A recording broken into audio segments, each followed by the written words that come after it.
So this war, going into its 9th year, came from a direct collision between two nuclear superpowers.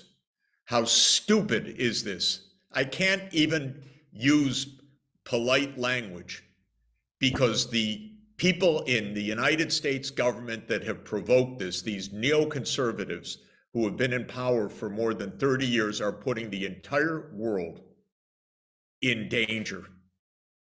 And of course, the media is completely dominated by the US and UK, English language media, I should say. And it tells one story, the bravado US-led narrative. It doesn't tell any of the facts, gives none of the background.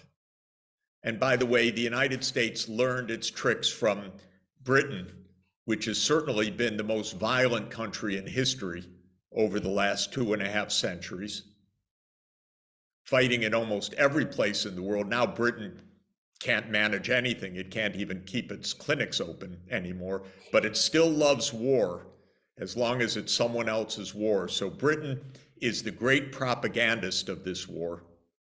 And the English media tell the story. Putin invaded, no reason, no provocation, February 2022. It's all Russia's evil, without any background at all. And without the most basic point, which is that this was completely avoidable and preventable if the United States neoconservatives had not been pushing a dangerous agenda for 30 years and putting all of us in peril. It's disgusting. But what's disgusting, by the way, is that they are not even grown up enough to get on a phone call together to say, how do we avoid disaster? This to me is inexcusable. Even 5-year-olds talk with each other after they have the fight in the playground. But there's no talk. It's just hate language every day. And we hear the hate language coming from Ukraine's government. We hear the hate language coming from the UK especially. They're the masters of this kind of Russophobia. We hear the hate language in the United States, and we have no negotiations going on right now. And then we hear the Secretary General of NATO as if he's just quoting George Orwell, but he means it seriously. He say, weapons are peace. No, Mr. Stoltenberg, weapons are not peace. Negotiations are peace. Shame on you for saying that weapons are peace. We're grown-ups. Talk like grown-ups. We want to stay alive. We don't want a nuclear war. We don't trust you. Because if you want trust, then talk to the other side. Understand politics. Understand, like Clausewitz knew 2 centuries ago, war is a continuation of politics with other means. It means that politics in the normal sense was not pursued properly, so that politics now is by killing people and destroying Ukraine. Politics is to separate the two superpowers, to stop the neoconservative illusion of a unipolar US world. We don't want a hegemon, whether it's the US or any other country. We want a multipolar world.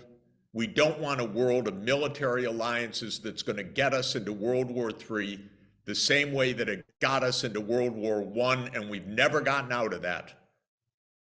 Stop these divisions of the world between our side and your side and talk with each other. And especially keep the military powers away from each other. Because the President of the United States should be the first to say NATO will not enlarge to Ukraine. We don't want these two superpowers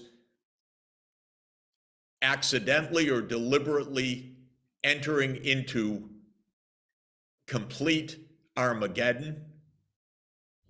Think of the United States, how it would be if Russia made military bases in Mexico.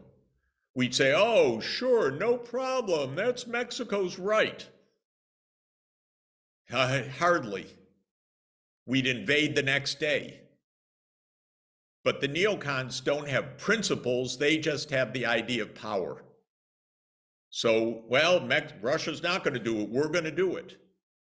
But this is what is bringing us 90 seconds to midnight, for God's sake. So what do we need to do? We need for negotiations to start immediately. I don't know where most of Europe's leaders are. They just have their head completely in the sand, or the US tells them what to do.